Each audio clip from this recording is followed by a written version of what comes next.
Ayan guys, ang nangyari, kakawaiti guys, nasunog na yung kawali ko guys, natuyuan na, nagbulat-lat na yung saging oh. Ayun. Ayan na yung saging ko.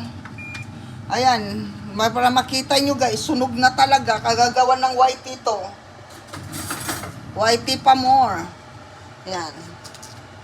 Ayan oh, sunog na talaga oh. Inihaw na saging na itong kalabasan nito. Ala, oh, sunog talaga, oh, sunog. Oh, oh, ayan, ang ebidensya guys, sunog. si Self, the official, nasunog yung kanyang, nasunog yung kanyang tahong. Ngayon, ako naman, nasunog yung saging ko, oh, di ba? Ang galing. Ayan talaga guys, shout out sa buong Team Lintek. Ayan, talagang kahit yung laman na siguro, paano kaya gagawin dito? Ayan na, nalabsak na yung saging oh. Inihaw na saging guys. Paano kaya gagawin ko dito? Ala na oh. Ayaw na.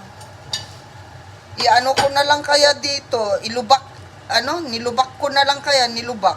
Gawin dito. Ano kayang Ayan, oh, overcook talaga siya, guys. Ay, overcook. Nasunog talaga, oh, yung niya, oh, ayan, oh. Grabe. Yeah. Kaway-kaway yung mga nagwawaiti. Kung yung mga YouTuber natin na ranas nyo ba yung ganitong pagluluto, guys? Wala na talaga, oh. Sunog talaga, guys. Oh. Lubsak na talaga. Nilubak na saging na lang ang kalabasan nito. Oh? Oh.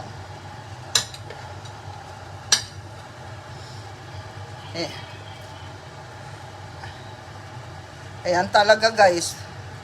Wala. Nasunog yung saging ko, Self. Huwag kang iyaw-iyaw dyan. Huwag mo ako napanapin dyan.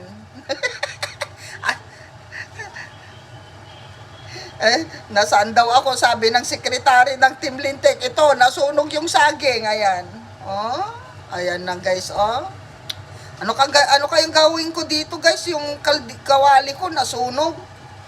Ano kayang madaling pantanggal ng sunog na kawali guys? Yan, comment kayo guys. Kasi alam ko, pagka hindi ko malinis, tapon ko na naman tong kawali natin. Lagi ako nasusunugan ng kawali. Yan, sayang. Pwede natin pakinabangan pa siguro to, no? So, ayan guys, yung ang ating sunog na saging na nilaga. Yan. Whitey pa more lintik.